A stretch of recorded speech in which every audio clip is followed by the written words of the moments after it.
विधान परिषद की 11 सीटों के लिए चुनाव होना है। इसके लिए 12 प्रत्याशी मैदान में हैं।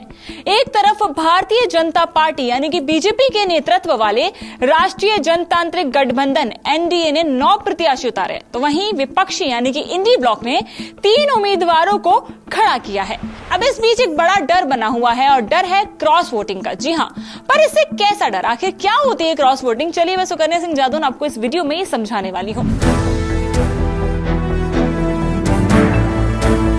तो सबसे पहले आपको यह बता देते हैं कि क्या है क्रॉस वोटिंग। दरअसल राज्यसभा चुनाव के दौरान हर पार्टी के विधायक अपना मत तय करते हैं। वोटों को पार्टी के मुखिया को दिखाया जाता है, इसके बाद उसे सभापति के पास जमा कर दिया जाता है। जब विधायक अपनी पार्टी के उम्मीदवार की बजाय किसी अन्य पार्टी के उम्मीदवार को वोट दे देता है तो उसे क्रॉस वोटिंग कहते हैं। अब वापस आ जाते हैं चुनाव पर। दरअसल विधान परिषद के चुनाव से पहले महाराष्ट्र में रिजॉर्ट पॉलिटिक्स जोरों पर है। दोनों ही गठबंधन अपने अपने विधायक बचाने की पुरजोर कोशिश में लगे हुए हैं। इस चुनाव के बीच कई सवाल चर्चा में बने हुए हैं। दोनों गठबंधनों को ये उम्मीद है कि विधान परिषद के इस चुनाव में क्रॉस वोटिंग का खेला हो सकता है। इसीलिए महाराष्ट्र में ये जो रिजॉर्ट पॉलिटिक्स है वो भी लगातार चल रही है।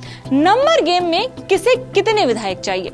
महाराष्ट्र की विधानसभा में कुल 288 सदस्य हैं, लेकिन मौजूदा समय में 274 विधायक हैं।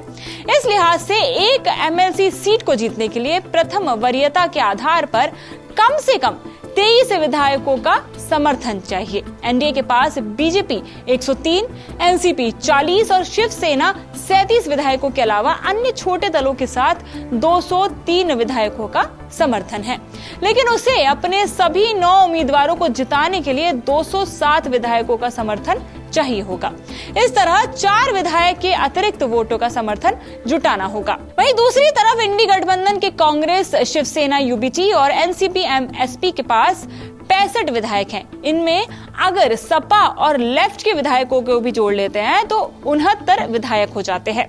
तो अब तो ये वक्त ही बताएगा कि इन दोनों में से कौन बाजी मारता है। जब तक के लिए ऐसी तमाम अपडेट्स और खबरें हम आपके लिए लाते रहेंगे। जुड़े रहिए इंडिया टीवी के साथ।